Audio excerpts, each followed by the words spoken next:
Bonjour Monsieur le Président. Bonjour. En nom de toute l'équipe de Tuniver, nous vous remercions Monsieur le Président de nous avoir reçus chez vous d'abord et ensuite d'avoir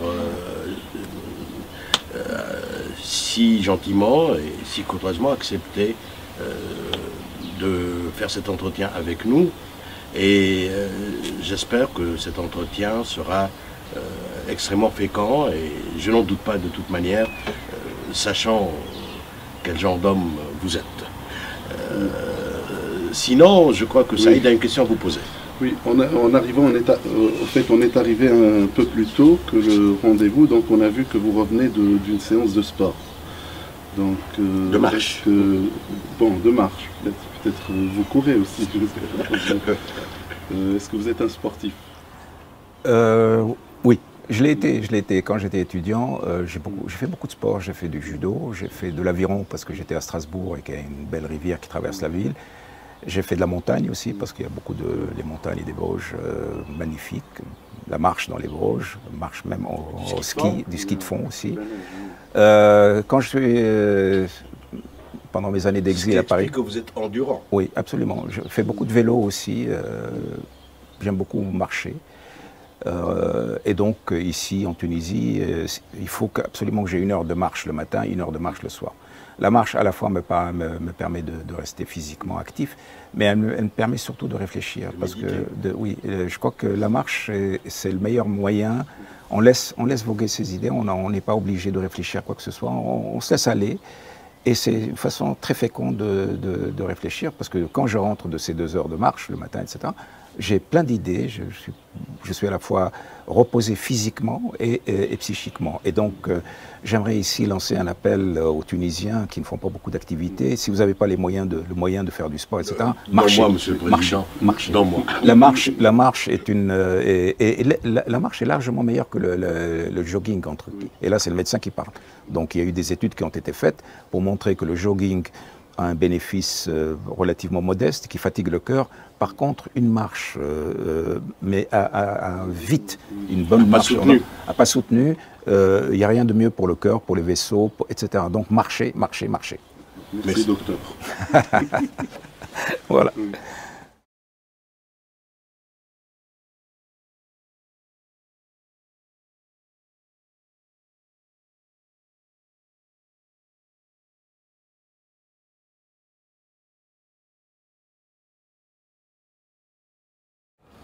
Monsieur le Président,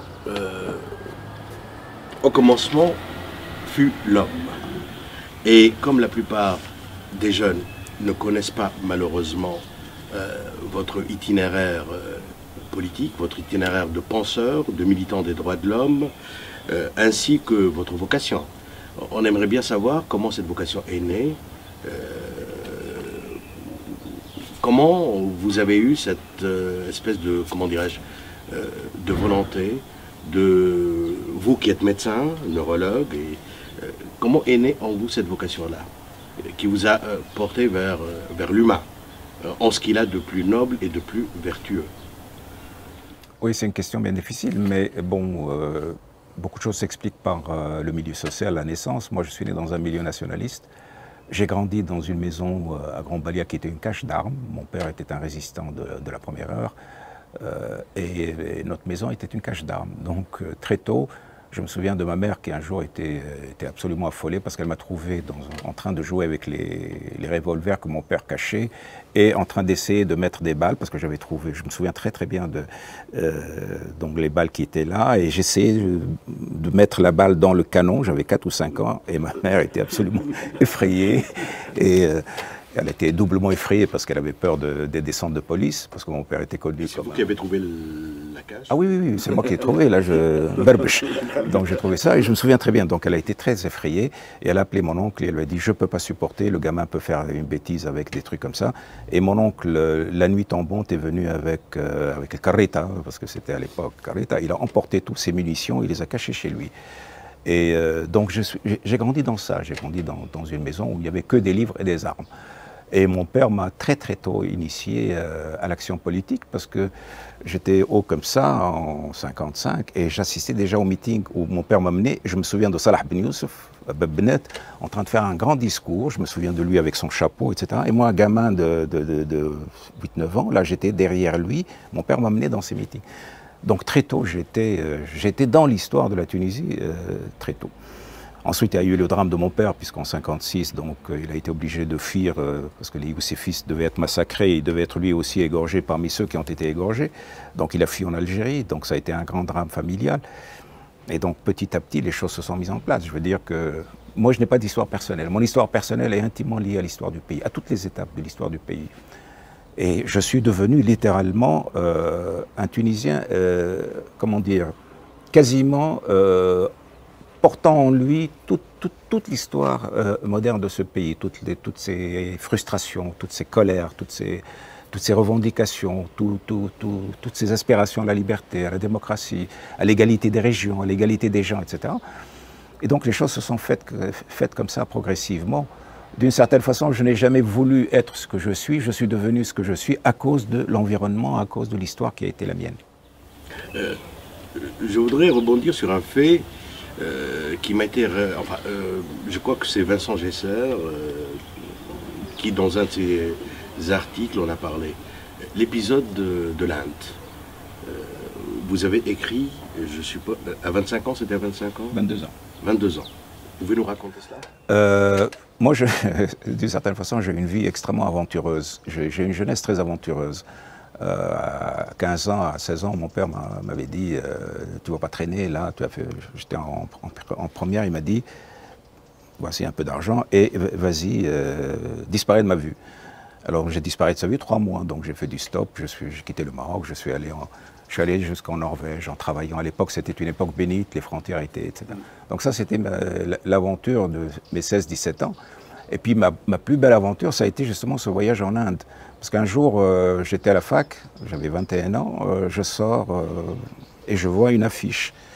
Pour le centenaire du Mahatma Gandhi, il y a un concours pour les jeunes de moins de 22 ans et le prix est un voyage en Inde, etc. Or, moi, le Mahatma Gandhi, je l'avais lu, je dirais, parmi toutes mes lectures. Je n'étais pas spécialement un fan ni un spécialiste de Gandhi, mais j'avais lu, parce que j'étais un grand lecteur, je suis toujours un grand lecteur, donc j'avais beaucoup lu sur Gandhi, et le personnage me fascinait. Cette idée que la violence, ce n'était pas la force, mais que la violence et la faiblesse en état d'hystérie, m'avait fasciné, cette idée-là. Et je me suis dit, tiens, pourquoi est-ce que je ne ferais pas un texte? Je n'ai qu'à tenter ma chance. Donc j'ai repris un peu ce qu'il était, etc. Et j'ai fait un texte. En fait, je suis devenu gandhéen après avoir fait ce texte. Je ne l'étais pas avant. C'est le paradoxe. Puis j'ai envoyé ce texte, donc, et à ma grande surprise, j'étais le premier dans le monde entier, parce que c'était en 3 langues, en arabe, en français, en anglais, et moi je l'avais écrit en français, et c'est mon prix. Et donc à 22 ans, je me suis retrouvé, mais c'était absolument extraordinaire. Moi, je vivais dans une petite chambre de bonne, déjà Mokhlos, je crois, qui était déjà avec moi. On vivait à tous les deux dans une chambre de bonne. Il pleuvait quand il pleuvait sous les toits, il pleuvait par terre aussi. Donc, c'était des conditions plus que spartiates. Et du jour au lendemain, je me retrouve en Inde avec quasiment comme un chef d'État. On m'a reçu avec, peut-être pas comme un chef d'État, mais étoile 5 étoiles, voyage en Inde 11 fois, l'avion à l'intérieur de l'Inde, reçu dans les universités, etc. Des journalistes qui me demandent, mais oui, votre pensée autour de Gandhi. Mais attendez, moi je... Et vous aviez ma pensée autour de Gandhi. Et vous avez quel âge, Monsieur le Président? 22 ans. 22 ans. 22 ou 23 ans. C'était vraiment quelque chose d'extraordinaire. Ça, c'était... Et alors, quand je suis... Et puis, évidemment, ils m'ont emmené sur la tombe de Gandhi, et là, j'ai récité le Fatiha, etc. Puis, après, je me suis dit, mais attends, c'est vrai qu'il y a quelque chose de grand chez cet homme. Et je l'ai beaucoup étudié par la suite. Et je peux dire qu'aujourd'hui, ici, il y a 3 hommes qui ont fasciné mon esprit, Omar al-Khattab, Gandhi et Mandela. Ce sont mes 3 exemples. Très bien. Je suppose que vous avez une question à propos de... Non, l'engouement vers l'Inde aussi. Est-ce que j'ose vous poser une question sur le... C'était aussi l'époque des hippies, des peace and love, C'était pas l'Inde, c'était l'Afghanistan. Plutôt l'Afghanistan. Katmandou. Non, non, non, j'ai jamais touché à ça. J'ai jamais touché. Non, non, non, non, non, non, j'étais dans une autre sphère. Moi, c'était plutôt à l'époque cette espèce de balance entre la fascination pour la pensée de Gandhi et en même temps une fascination pour la pensée de gauche. Parce que d'une certaine façon, moi, j'ai fait partie du peuple de gauche. Sauf que, évidemment, quand vous êtes pris entre ces deux modèles, entre le modèle maoïste, la violence, l'organisation, le peuple, etc., et le modèle... Parce que Gandhi, c'était aussi la question sociale. Oui. Gandhi, c'était pas seulement la question de l'indépendance de l'Inde, c'était fondamentalement la question sociale. C'était l'homme des pauvres, c'était l'homme qui voulait la renaissance de l'Inde à partir des villages, etc. Donc, j'étais un peu déchiré entre ces deux approches.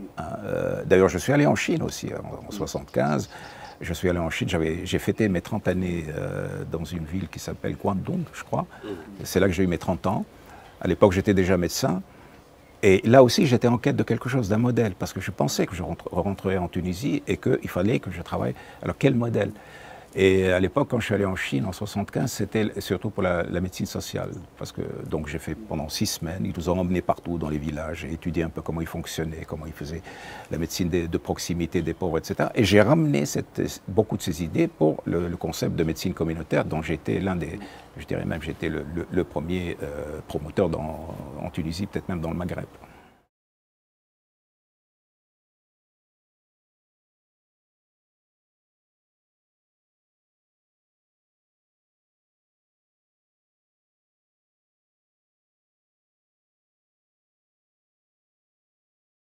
Monsieur le Président, je vais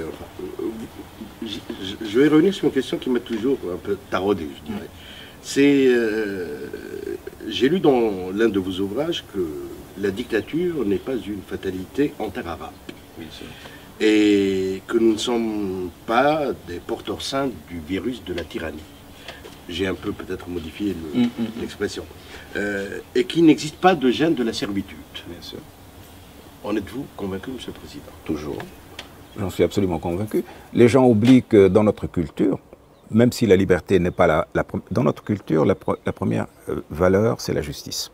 Nous sommes une nation assoiffée de justice, l'adl. Mais aussi, la liberté est un concept qui existe dans notre culture. Attendez, la fameuse phrase que tout le monde connaît d'Omar al-Khattab, « Mata sta'badtum an-nas wa qad waladathum al-ummam ahrar », ahrar, donc libre. Le cri du père de Antar ibn Shaddad, « Kur wa anta hur », etc., etc. La liberté est un concept fondamental dans la pensée arabe, contrairement à ce qu'on croit. Mais elle vient après la justice, c'est vrai. C'est vrai que nous sommes d'abord la nation de la justice.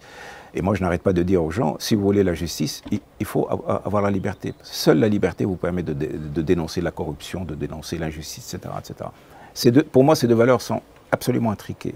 Moi, je ne comprends pas la liberté sans la justice sans la liberté. Alors, attendez, et toute l'histoire du monde arabe a été en permanence des histoires de révolte. Donc, les gens qui se révoltent sont par conséquent des gens libres. Et donc, la liberté a été fondamentale. Mais en arrière-fond, je veux dire que ça n'a pas été mis en exergue, elle n'a pas été théorisée comme chez les Occidentaux. Les Occidentaux l'ont théorisée. Ils en ont fait un concept de base, etc. Et ils ont eu raison. Ils ont raison. Je pense que nous, aujourd'hui, à la fois à cause de notre héritage et à cause de notre proximité avec les Occidentaux, pour nous, la liberté est en train de devenir aussi une valeur fondamentale et essentielle. Et le lien entre liberté et justice est maintenant fait dans l'esprit des gens. Et je pense que plus jamais, personne dans le monde arabe, même s'il y a une restauration, parce que c'est ça qui nous pend au nez. La restauration de la dictature, elle est déjà faite quelque part. Elle nous pend au nez ici dans ce pays. Mais même s'il y a une restauration, elle ne durera pas. Parce qu'aujourd'hui, le gène de la liberté, si vous voulez, si gène il y a, je ne pense pas qu'il y ait des gènes, mais cette prédisposition, cet amour, cette passion pour la liberté, elle est là et elle est en train de grandir et de gronder. Et je ne pense pas que quelques restaurations... Monsieur le Président, pour résister, je dirais, aux assauts de quelques forces qui sont hostiles à la liberté ou à l'établissement d'un état de droit, donc hostiles aux valeurs républicaines. Ou bien y a-t-il un risque, je dirais, de retour de manivelle? Il y a un risque de retour de manivelle. L'histoire n'est pas, c'est pas un long fleuve tranquille. L'histoire, ce n'est pas un long fleuve tranquille. L'histoire, c'est des flux, de reflux et des reflux, etc. Mais observez un peu la dynamique sur l'échelle, rien que les 60 dernières années, par exemple, dans ce pays. Observez un peu, qu'est-ce qui s'est passé? Il y a eu un État autoritaire où la liberté n'existait pas. Puis ensuite, petit à petit, des franges de la population, des jeunes, des intellectuels, etc., ont imposé ce concept. Puis petit à petit, ça s'est agrandi. Il y a eu la société civile dans les années 80, il y a eu les partis démocratiques, la liberté, etc. Il y a eu la révolution.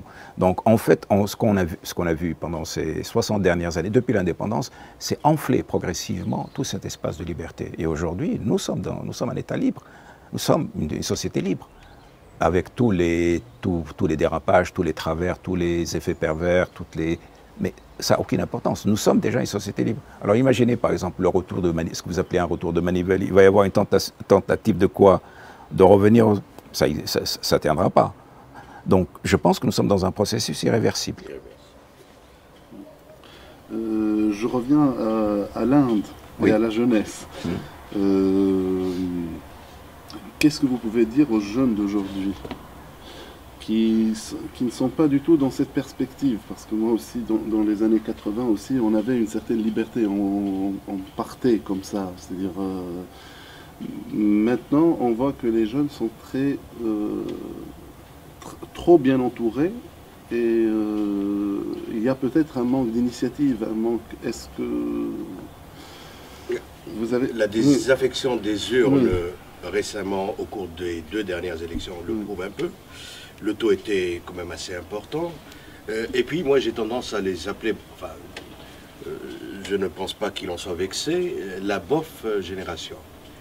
C'est-à-dire qu'il y a une certaine indifférence, bien que cette jeunesse ait été fondamentale dans ce qui s'est passé en Tunisie, en Égypte et un peu partout dans le monde arabe en 2011, mais il y a comme une espèce de résignation, Monsieur le Président. Moi, ça me rappelle l'histoire de la querelle des anciens et des modernes. C'est une donnée de l'histoire humaine, c'est qu'il y a toujours un malentendu entre les générations. Donc, je me méfie, je me dis, ces discours réducteurs, il y a toujours comme ça une espèce de malentendu entre les générations. Oui, nous, dans notre temps, c'était mieux, etc. Donc ça, pour moi, sonnette d'alarme, je fais attention. Je veux dire, sur le plan méthodologique, je fais attention. Moi, je me méfie plus de mes propres idées que des idées des autres. Donc ça, c'est la première chose. Deuxième chose, moi j'ai appris à analyser tous les phénomènes à partir de deux paramètres fondamentaux, la complexité et la dynamique. Ça veut dire que pour moi, la jeunesse n'existe pas. Il y a les jeunesses. Donc ça, c'est ce que j'appelle le paramètre du spectre. L'islamisme n'existe pas, il y a les islamismes. Et la droite n'existe pas, il y a les droites. Et la gauche aussi. La gauche n'existe pas, il y a les gauches. Donc ça, pour moi, c'est ce que j'appelle le paramètre de la complexité. Et puis ensuite, il y a le paramètre de la dynamique. C'est-à-dire que ces jeunesses diverses et variées sont en mouvement perpétuel. Et c'est ça qui rend l'analyse difficile. Et c'est ça qui rend le jugement péremptoire. Parce que quand vous avez des jeunesses et que ces jeunesses multiples et complexes sont en variation tous les jours, quel jugement vous pouvez faire? Vous ne pouvez pas faire de jugement. Moi, donc, c'est pour ça que je vais suspendre ce jugement sur la jeunesse. Moi, je ne crois pas ça. Ce que j'ai vu, moi, c'est plusieurs jeunesses dans ce pays. Il y a la jeunesse dorée, il y a la jeunesse je m'en foutiste, il y a la jeunesse apolitique. Mais il y a une magnifique jeunesse que j'ai vue dans mes meetings, politisée, volontariste, enthousiaste, plein de rêves, etc. Alors, quelle est la proportion de cette jeunesse-là dans le spectre des jeunesses? Ça, je ne sais pas, je ne peux pas vous dire. Mais le fait que cette jeunesse-là existe, ça me rassure. Mais en même temps, je me dis, ça doit être probablement la même proportion que dans toutes les générations. C'est une hypothèse, je ne peux pas la confirmer. Je me dis que dans ma jeunesse à moi, il y avait aussi une jeunesse apolitique, une jeunesse amorphe, une jeunesse ceci, une jeunesse... Mais il y avait aussi une jeunesse magnifique, une jeunesse rêveuse, une jeunesse politique, etc. etc. Alors, l'hypothèse que je fais, c'est que, à travers les âges, c'est toujours probablement la même structure.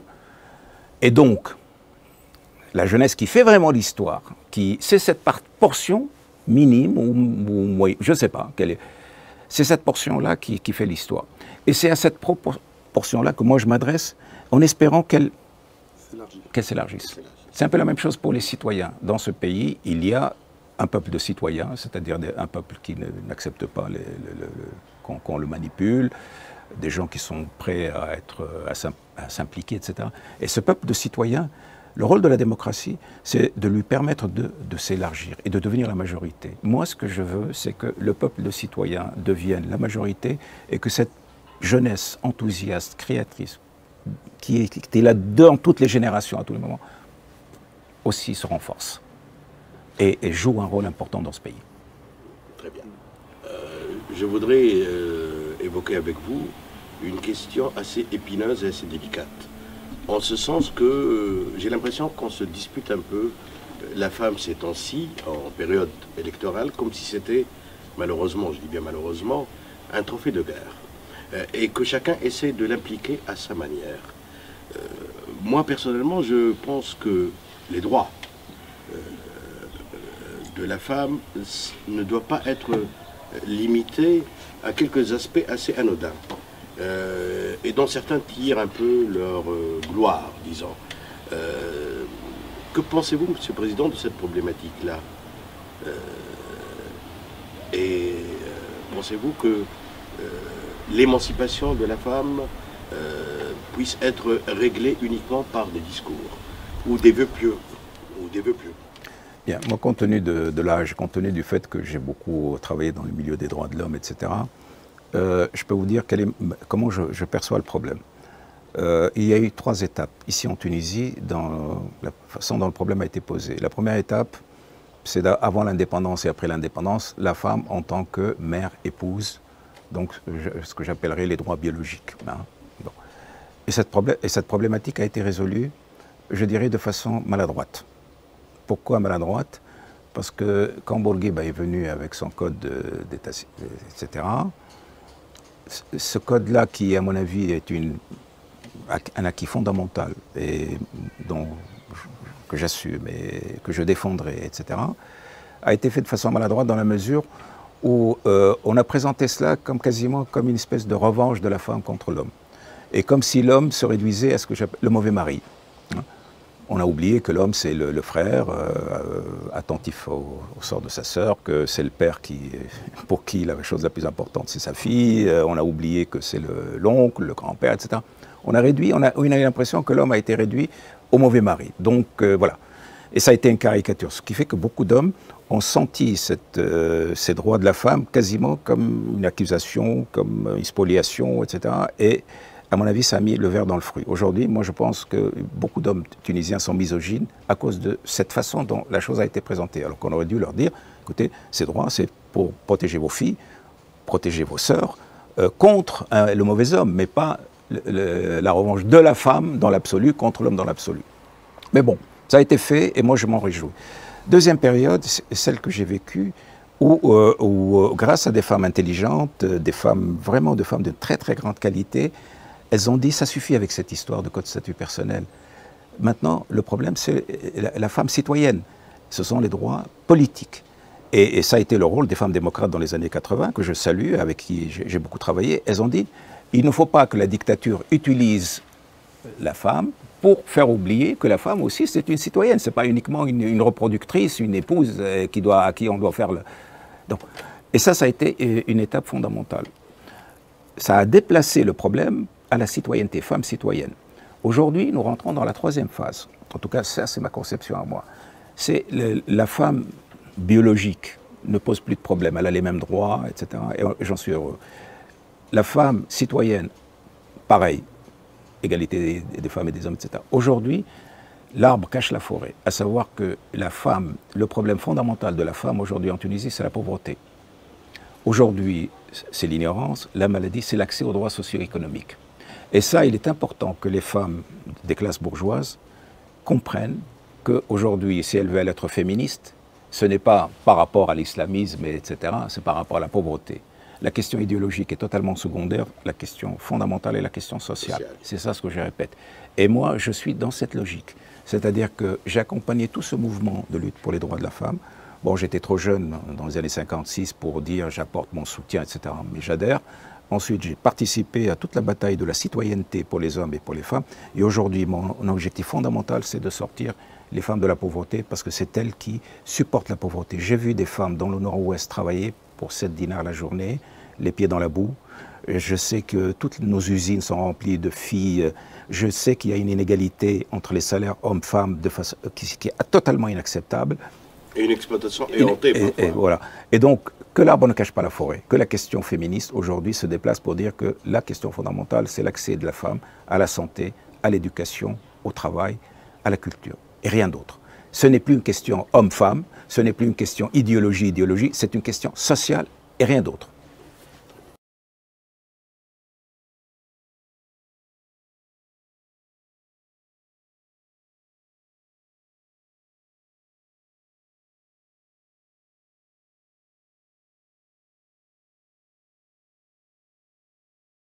Monsieur le Président, il y a un terme que j'emprunte à une militante française.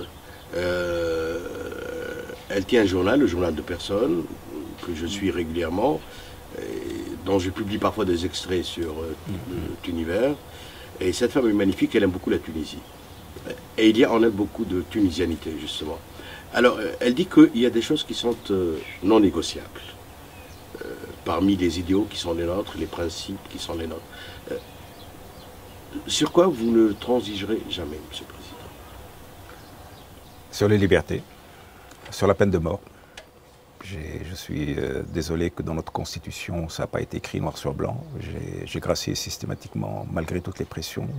J'ai fait sortir du couloir de la mort 220 personnes quand je suis arrivé. Donc la peine de mort, jamais je transigerai. Les libertés,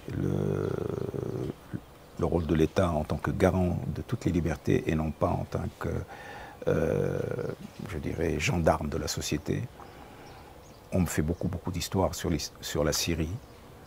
Moi, je suis du côté du peuple syrien et je resterai du côté du peuple syrien et je transigerai jamais, il n'y aura jamais avec moi l'ambassadeur d'une dictature sanguinaire dans ce pays.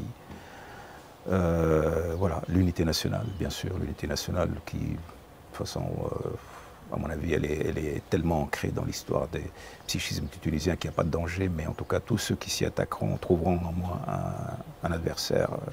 Puis ensuite, la question sociale. La question sociale, pour moi, elle est fondamentale. Ce pays a trop souffert des injustices et le moteur de la révolution a été justement cette injustice sociale. Et donc, aujourd'hui, plus que jamais, surtout les hommes qui se disent des hommes de gauche ou modernistes, etc., aujourd'hui, pour moi, la priorité des priorités, c'est la pauvreté. Très bien. Saïd voudrait vous parler de la littérature, de la musique et de la philosophie. Oui. Ah, enfin. Voilà. Nous allons sortir maintenant. Oui. Enfin, quelqu'un qui va me parler des choses que j'aime. Parce que je n'aime pas la politique. Hein.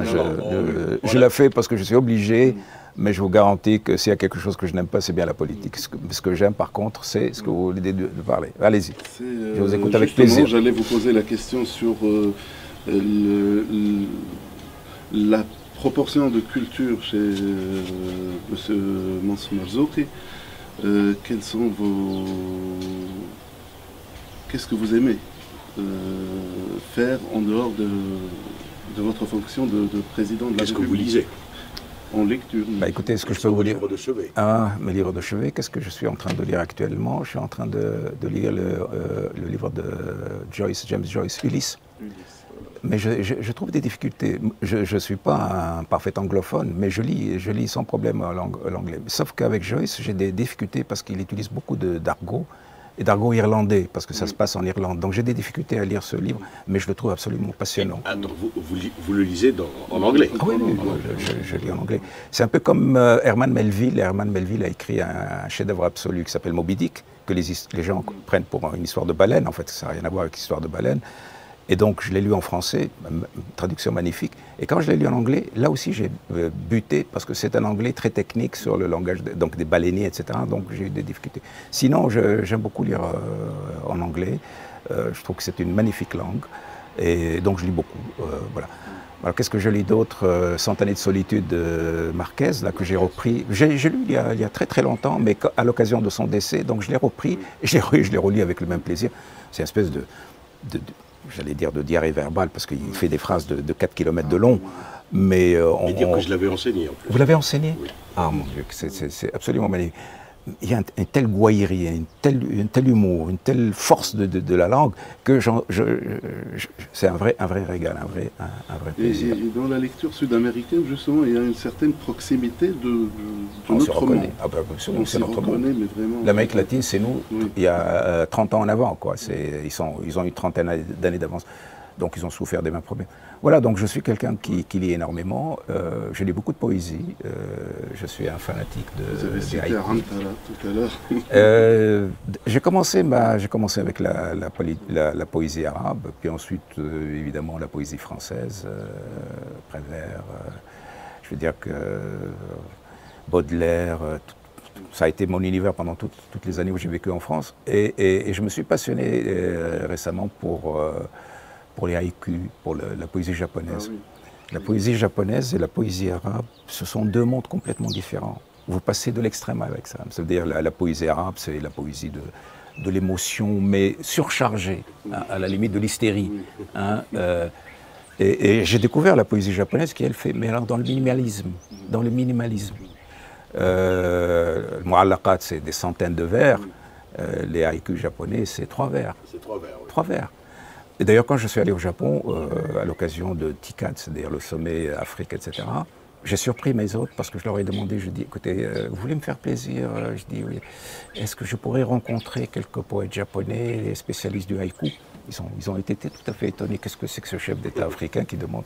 Et ils m'ont organisé une soirée absolument extraordinaire où ils m'ont amené la plus grande poétesse de haïku, qui est une dame extrêmement sympathique. Et elle était très étonnée par la connaissance que j'ai des grands poètes japonais. On a discuté toute une soirée. Il y avait, dans cette soirée, il y avait des poètes, il y avait des cinéastes, etc. Et après, je l'ai invitée ici à Tunis. Je l'ai invitée pour qu'elle vienne faire une conférence sur le haïku. Et elle est venue à Tozeur, elle a fait une conférence, elle a rencontré les poètes.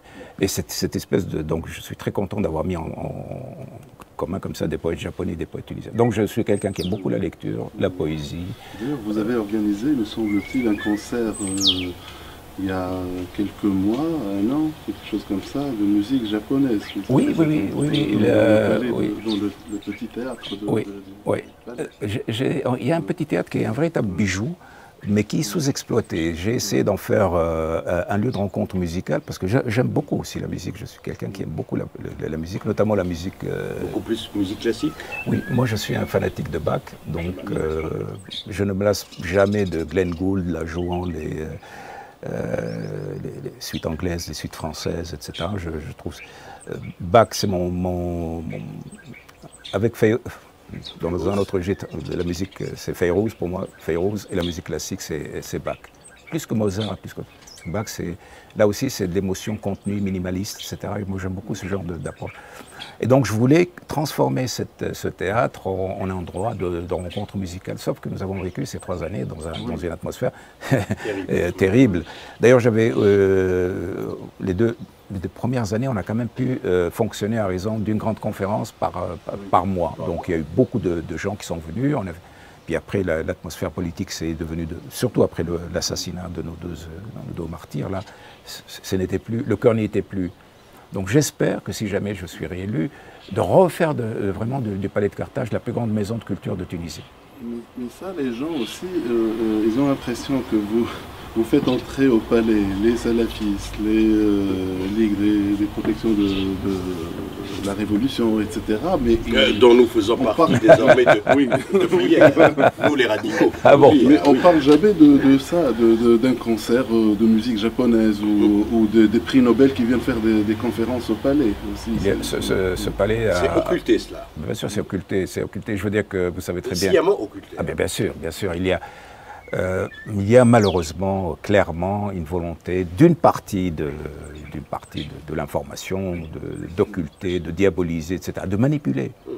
Moi, après tout, ils ne sont pas d'accord avec moi, après tout, ils pensent que, etc., c'est leur droit. Mais manipuler, non. Oui, je vous en prie. Je suppose que vous vous êtes certainement posé à plusieurs reprises la question, pourquoi certains me haïssent-ils tant? Alors que d'autres même.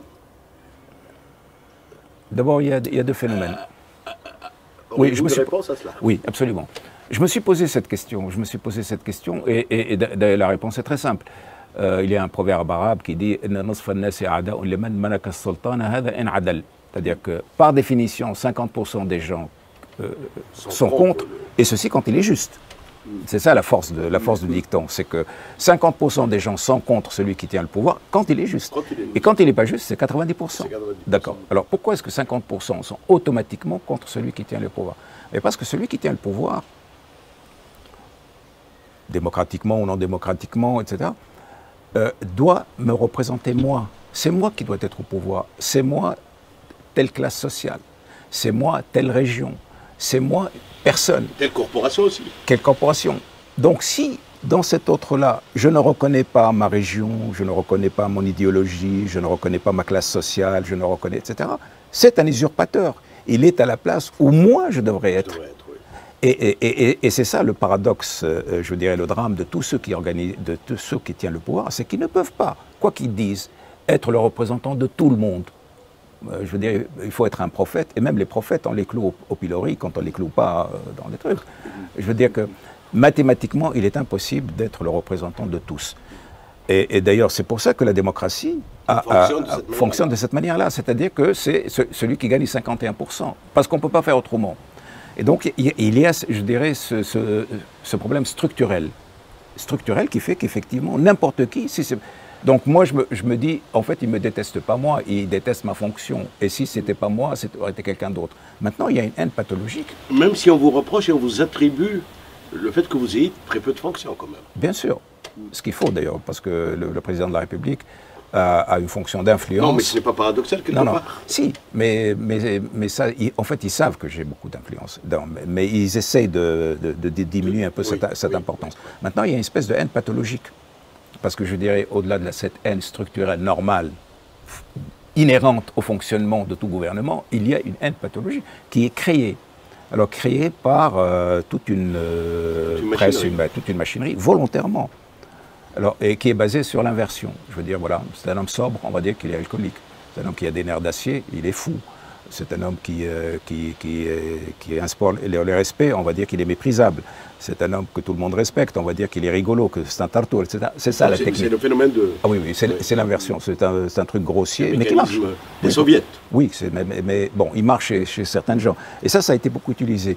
Et le problème, c'est que beaucoup de gens ne se rendent pas compte qu'ils détestent quelqu'un de leur propre imagination. C'est-à-dire, je n'ai rien de commun avec cette personne qui a été créée. Je suis totalement...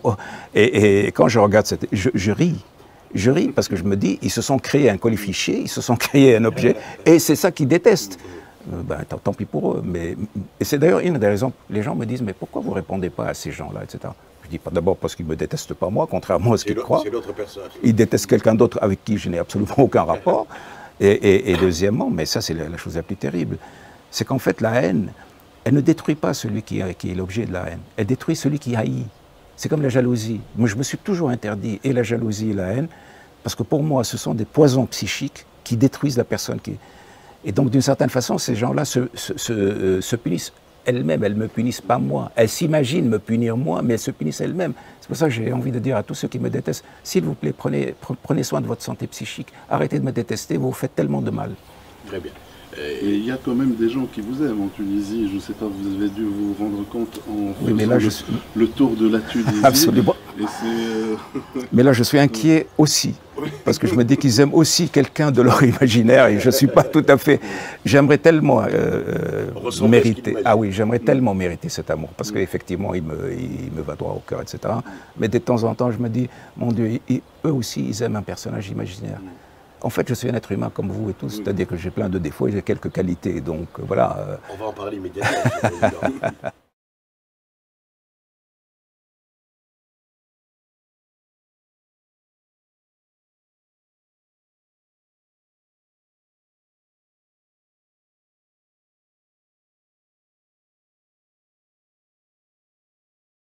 On va commencer par énumérer, si vous voulez, vos défauts, si vous en avez, bien sûr. Oui.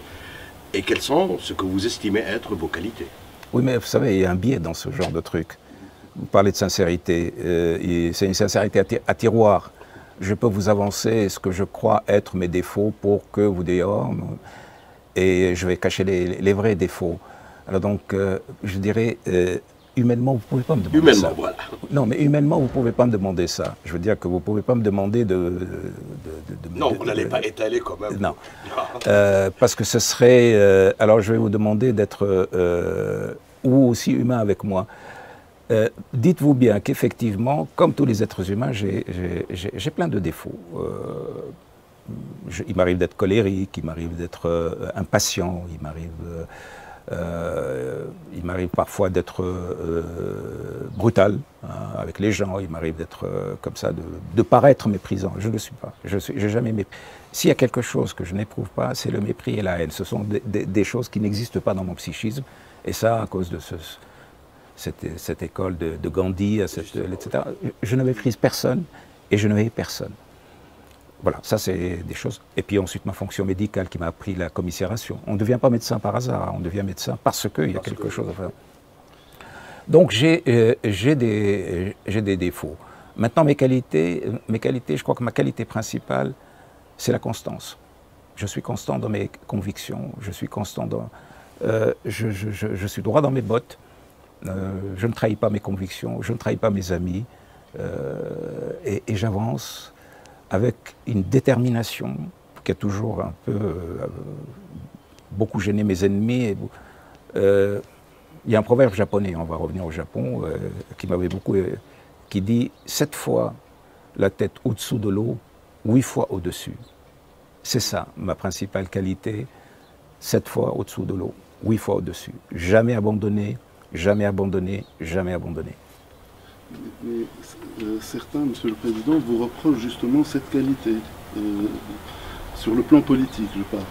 Même si cette entrevue n'est pas politique du tout, mais on a l'impression qu'il y a des gens qui veulent définir la politique comme un lieu où tout est permis, en disant qu'il n'y a pas de morale politique, il ne faut pas mélanger politique et morale. Or, à mon avis personnel, la révolution a réintroduit la morale dans la politique. Je pense que toute révolution digne de ce nom doit introduire la morale dans la politique. Je ne sais pas, qu'est-ce que... En fait, là aussi, il n'y a pas la politique, il y a les politiques. Il y a, grosso modo, depuis que le monde existe, deux façons de faire de la politique. Il y a deux écoles. Hein. Moi, ce que j'appelle l'école Ben Ali, si on peut donner à cet individu l'honneur d'être à la tête d'une école, et l'école Mandela. Ce sont deux écoles différentes. Effectivement, faire de la politique de la façon à la Ben Ali, c'est ça, c'est mentir, c'est trahir, c'est promettre, c'est corrompre, etc. Ça, c'est une façon de faire de la politique. Mais Mandela a été un grand homme, et il a fait de la politique tout à fait différemment. Donc il y a eu de tout temps, et ça ne date pas d'aujourd'hui, de tout temps, il y a eu des hommes qui ont fait de la politique différemment. Et c'est à vous de choisir quelle est votre façon de faire de la politique. Et moi, ma façon de faire de la politique, c'est de dire que la politique, d'abord, c'est pas l'art de prendre le pouvoir et de le garder. Pas ça. Pour moi, la politique, c'est l'art de régler les problèmes sociaux de telle façon qu'on diminue au maximum les violences et les tensions. C'est ça la politique. Donc l'homme politique, il est là pour diminuer les tensions, pour régler les problèmes sociaux, afin qu'elles ne dégénèrent pas dans la guerre. La fameuse phrase de Clausewitz, la guerre, c'est la continuation de la politique par d'autres moyens, pour moi, elle est totalement fausse. Et quel hasard, Monsieur le Président, parce que je l'enseigne cette année à l'IPEST. Pour moi, elle est fausse. Puisque leur thème, c'est la guerre. Bon, pour moi, elle est fausse. Alors, vous me serez d'une très grande utilité en m'expliquant pourquoi elle est fausse. Elle est fausse parce que pour moi, la guerre, c'est l'échec de la politique. C'est-à-dire, quand la politique échoue, vous avez la guerre. Et la guerre ne cesse que quand la politique reprend ses droits. Donc, justement, parce que la fonction de la politique, c'est de diminuer les tensions dans une société afin qu'elle ne bascule pas dans la guerre. Donc là, quand elle échoue, hop, vous avez la guerre. Donc la guerre n'est pas la continuation de la politique par d'autres moyens. La guerre, c'est l'échec de la politique. Le rôle, encore une fois, mon rôle actuellement dans cette société, et ces 3 dernières années, ça a été de baisser le niveau des tensions par la négociation permanente. Et c'est ce que je compte faire si je suis réélu. Parce qu'il n'y a rien de plus dangereux pour un pays que, justement, ces tensions qui montent, et puis ensuite qui explosent. Vous avez à ce moment-là l'instabilité. Et quand vous avez l'instabilité, vous pouvez dire adieu au développement économique, vous pouvez dire à la culture, vous pouvez dire, etc. Tout. C'est ça la fonction. Alors que dans l'autre école de Ben Ali, c'est se maintenir au pouvoir, quitte à ce que le pays soit mis à feu à sang. C'est la politique de Bachar al-Assad. Pour eux, c'est ça la politique. C'est rester au pouvoir à n'importe quel prix, y compris au prix de la guerre. Donc vous avez deux écoles différentes. Et vous me dites l'introduction de la morale, etc. Non. À quelle école vous appartenez? Et quand vous êtes dans cette école, il faut y rester. Vous ne pouvez pas passer de l'une à l'autre. D'ailleurs, moi, j'ai observé autour de moi tous ceux qui se sont amusés à passer à jouer, etc. Ils n'ont rien fait de leur vie, je dirais, de leur vie, de leur engagement. Bien. Monsieur le Président, j'ai une curiosité. Oui. À propos de... Disons que je n'aimerais pas que ce soit trop politique, oui, mais plutôt un éclairage assez philosophique. J'aimerais que ce soit plutôt un éclairage philosophique. Oui. Sur la gauche arabe. Je m'inquiète un peu de son devenir. Et je ne sais pas si elle est réellement une gauche aujourd'hui. Parce que quand je vois que certains discours qui ne stigmatisent pas les putschs militaires, qui ne stigmatisent pas le totalitarisme, qui, disons même, encouragent certaines tendances fascisantes dans le monde arabe, et qui viennent de cette gauche-là, est-ce qu'elle est encore une gauche pour vous? Écoutez, comment peut-on, selon les schémas classiques, je dirais, dans quelle catégorie peut-on ranger ces forces qui se disent démocrates, progressistes et modernistes aussi? C'est curieux que vous posiez cette question parce que j'étais en train justement d'écrire là-dessus. Moi, j'ai fait partie du peuple de gauche dans les années 70. Je vous ai dit que je suis allé en Chine en 1975 dans un groupe de jeunes maoïstes. Je n'étais pas maoïste, mais affilié. Et donc, j'ai accompagné un peu toute l'histoire de la gauche. J'ai connu Ahmed Ben Othman, qui était un ami personnel, Nourdin Ben Khadr. J'ai connu toute cette gauche. Bien sûr, Gilbert Napage, Perspective, etc. etc. Et je suis sorti de ce peuple de gauche. Je suis sorti dans les années 80. Pourquoi? Parce que j'ai observé, je dirais, un processus qui m'a beaucoup frappé. C'est-à-dire que d'une gauche centrée sur la question sociale, elle est devenue une gauche centrée sur la question idéologique. Donc j'ai vu disparaître littéralement la question sociale des préoccupations de la gauche pour que ça se focalise, pour qu'il y ait une obsession sur la question idéologique. Et j'ai vu, disparaître l'ennemi réel qui est l'exploitation, donc avec tout ce que c'est l'exploitation de l'homme par l'homme, pour se transférer sur l'autre qui est la haine de l'islamisme, alors que s'ils avaient une analyse correcte, philosophique, on aurait bien vu que l'islamisme est un avatar de l'exploitation. Ce n'est pas la seule explication, c'est plus complexe que ça. Mais probablement, pour moi, c'est l'exploitation, la misère, etc., la question sociale, donc ce que j'appelle la question sociale, qui était à l'origine de l'apparition de ce phénomène islamisme. Alors, on a totalement occulté la question sociale, et la gauche s'est transférée sur la question idéologique. Alors, ça a donné dans les années 90 des hommes de gauche devenant les policiers. La police politique a été fondamentalement par des hommes de gauche. Et beaucoup d'horreurs qui ont été pratiquées contre les islamistes ont été par la gauche. Puis j'ai vu progressivement des hommes de gauche appuyer la dictature sous prétexte que l'ennemi c'est l'islamisme. Et la question sociale a été complètement évacuée. Et aujourd'hui, je vois le même phénomène, je veux dire, une certaine gauche aujourd'hui devenir quasiment le fer de lance du capitalisme, pas du capitalisme, de l'argent sale, du capitalisme corrompu. Ça, moi, je trouve que c'est une dégénérescence de la gauche. Et aujourd'hui, j'appelle de tous mes voeux, mais alors de tous mes voeux, une gauche sociale. C'est-à-dire qui laisse tomber cette histoire idéologique qui est totalement secondaire et qui revienne... Et qui est anachronique, à mon sens. Et qui revienne aux fondamentaux de l'esprit de la gauche, c'est-à-dire la question sociale. Et dans ce sens-là, je suis, moi, un homme de gauche. Je suis peut-être le vrai homme de gauche. Parce que jamais la question sociale ne m'a abandonné. D'abord, quand j'ai fait de la médecine, j'ai fait de la santé communautaire. J'ai travaillé donc dans les villages ici au Sahel, de Qala Kbira, Qala Asghira, pour mettre en place les structures de la promotion de la santé pour les. Et quand je suis entré au palais de Carthage, ce que les gens ne savent pas, ma première priorité, c'est la lutte contre la pauvreté. J'ai raclé les fonds de tiroir de la présidence pour mettre en place un programme qui a donné quand même pratiquement 5300 petits boulots à des jeunes.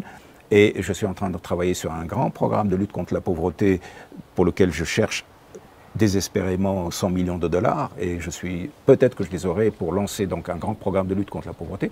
Et j'ai envoyé mes conseillers au Brésil parce que je suis fasciné par l'expérience de Lula, de la lutte contre la pauvreté. Et pour moi, les 5 prochaines années, ce pays doit avoir un programme de lutte contre la pauvreté qui sort 2 millions de Tunisiens de la pauvreté. Donc la question sociale, c'est ça qui fonde un homme de gauche ou une femme de gauche. Ce n'est pas la question idéologique. Qui devrait rassembler toutes ces qui devrait rassembler. Et tous ceux qui ont justement glissé progressivement de la question sociale à la question idéologique, à mon avis, ont perdu leur âme. Et ils se sont empêtrés justement dans un discours qui n'a ni tête ni queue maintenant. Je disais complètement anachronique par rapport. Totalement. Vous avez parlé de gauche, mais pourtant, beaucoup d'islamistes se reconnaissent en vous, des nationalistes arabes aussi. Vous sentez-vous une sorte de synthèse ou de confluent de ces grands courants de la pensée? Moi, je suis à l'écoute de ce pays que je connais. Je vous dis, je n'ai pas d'histoire personnelle. Mon histoire personnelle, c'est l'histoire de ce pays. Et la question que je me pose toujours, mais de quoi les Tunisiens, que veulent les Tunisiens, de quoi ils ont besoin? Et c'est ça ma question.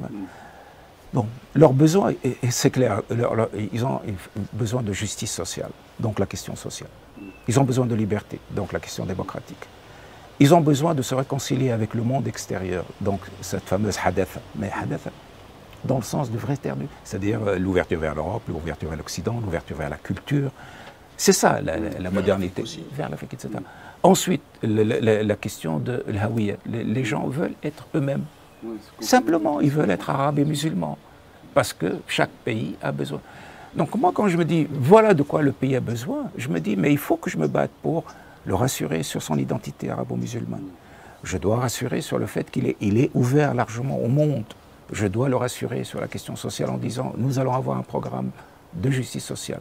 Et je dois le rassurer sur le fait que plus jamais on lui confisque ses libertés. Alors vous me dites synthèse. Oui, c'est une synthèse parce que je suis tout simplement à l'écoute et que je fonctionne en dehors de tout esprit idéologique. Moi, je suis quelqu'un qui se méfie énormément de ses propres idées. C'est-à-dire que je me dis, je peux me tromper, je peux réfléchir mal, je peux être intoxiqué par mes propres convictions, etc. Il faut que je fasse très attention. Donc je suis toujours en état de...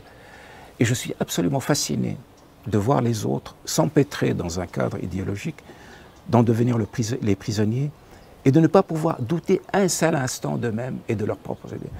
Moi, je me suis fait cette phrase qui... Je me dis, les idées, c'est comme le linge de corps.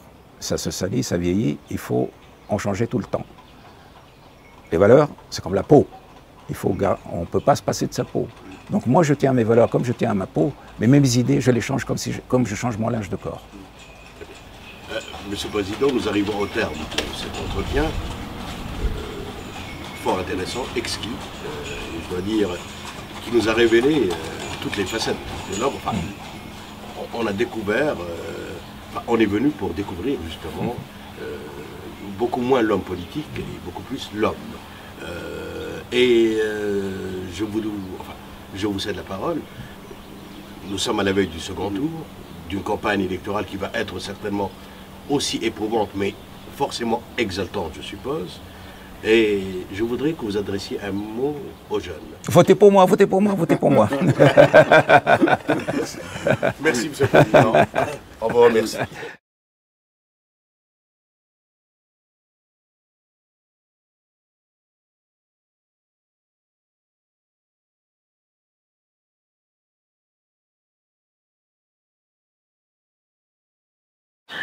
Monsieur le Président, vous avez évoqué avec un léger trémolo dans la voix, de reprise, vos filles.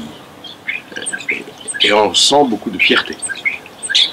Moi, je dis toujours que je suis fier de deux choses. Je suis fier de mon pays et de sa révolution, et je suis fier de mes filles. Pourquoi est-ce que je suis fier de mes filles? Parce que, bon, Mariam, qui est née, elle a été quand même agrégée de philosophie, sortie de l'école normale sup à Paris, donc c'est pas rien.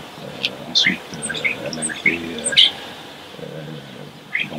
elle a fait du théâtre, elle a mis en scène plusieurs œuvres théâtrales, dont la dernière a été jouée à Avignon. Donc c'est pas peu dire. Le berceau du théâtre. Le berceau du théâtre.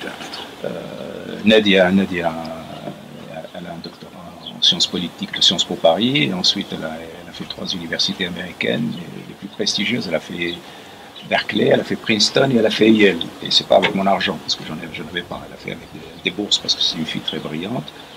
Elle a édité son premier livre chez Seuil, où moi j'ai jamais eu l'honneur d'être édité. Et puis son livre va être traduit en anglais. Son livre s'appelle L'Islam, religion américaine, etc. Donc pour moi c'est quand même une belle réussite et je suis extrêmement fier d'elle. Mais avec un petit sentiment de culpabilité, parce que je leur ai littéralement détruit leur enfance. Elles ont vécu très mal dans les années 90, elles étaient encore jeunes adolescentes, les persécutions. Nadia et sa mère ont été obligées de partir. C'est venu très dur pour elles, extrêmement, à cet âge-là. Extrêmement dur. Je me souviens quand elles sont venues me voir en prison, Maïm est venue me voir en prison 2 fois, mais Nadia n'est jamais venue en prison. Elle ne supportait pas. Elle avait 12 ans, elle ne supportait pas de me voir en prison. Et elle avait déprimé, etc. Donc je suis un peu culpabilisé. Mais en même temps, ça les a renforcés, ça en a fait faire des femmes fortes, fières de leur pays, la Tunisie, etc. Et elles sont extrêmement impliquées. Voilà. Maintenant, vous savez que les Tunisiens ont un rapport complexe avec la famille du président. À la fois, il faut qu'ils sachent, ils ont besoin de savoir si leur président est un homme qui a une famille, etc. Et donc, moi j'expose, je suis obligé, donc ma femme et mes filles sont là, elles ont accepté de poser certaines fois pour que les gens sachent qu'effectivement, voilà, le président... Et d'apparaître très discrètement. Et en même temps, elles m'ont dit, pas de pipolisation, parce que nous avons à la fois horreur de cela, et puis parce que cela peut porter du tort. Et moi, je suis tout à fait d'accord. Donc, il faut que... Moi, aussi bien ma famille du côté de... Donc, mes frères et sœurs sont totalement en dehors de la scène politique, ils n'apparaissent pas. Et je peux vous dire une chose, c'est que ils n'ont jamais profité de quoi que ce soit de ma position, ils ne l'ont jamais demandé, je ne l'ai jamais donné. Mes filles aussi. Et je suis fier de cette famille qui fonctionne dans la dignité, qui fonctionne comme si le président était quelqu'un d'autre, qui garde leur indépendance, leur autonomie, leur dignité et qui n'apparaissent pas sur la scène. Et je crois que les Tunisiens ont besoin de se rassurer là-dessus. Effectivement, aujourd'hui, un président peut-être... Qui ne soit pas exubérant. Il est là, sa famille elle est là, elle le soutient et elle reste dans son rôle de citoyen, loin de toute manipulation politique ou de tout profit politique de la situation de leur père. Vous arrivez, enfin, elle vous manque, je suppose, parce qu'elles vivent à l'étranger. Ah oui, les deux vivent à Paris, elles travaillent à Paris. Elles viennent assez souvent ici. Elles viennent tout le temps, elles font les va-et-vient, parfois pour un simple week-end, etc. Je suis grand-père aussi, j'ai 2 petites filles, 9 ans et 4 ans. Donc, paradoxalement, ce sont plus les petites filles qui me manquent que les filles. J'aimerais bien vous poser une autre question en rapport avec cela. Est-ce qu'elles aiment la politique? Nadia, c'est son métier. Nadia, c'est une analyste politique. Elle a fait, sa thèse de doctorat, elle a fait sur les mouvements islamistes. Et elle a comparé l'islamisme aux États-Unis et l'islamisme en Europe. C'est pour ça qu'elle a écrit son livre qui s'appelle L'Islam, religion américaine. Mais elle est dans l'analyse. Dans l'analyse, dans la réflexion, beaucoup plus que dans l'action. Et Maïm, elle fait du théâtre un peu expérimental. Et donc, par exemple, l'un de ses derniers s'appelle Invest in Democracy. Et donc, elle met en scène, elle théâtralise et elle met dans le domaine de l'esthétique, de la poésie, des questions politiques. Donc, l'une et l'autre est dans la question politique, mais pas à ma façon. Moi, je suis dans le combat politique. L'une est dans l'intellectualisation de la politique et l'autre est dans l'esthétisation de la politique, si je puis dire. Voilà, donc c'est toujours de la politique, mais c'est... Et ça finit par se rejoindre. Voilà.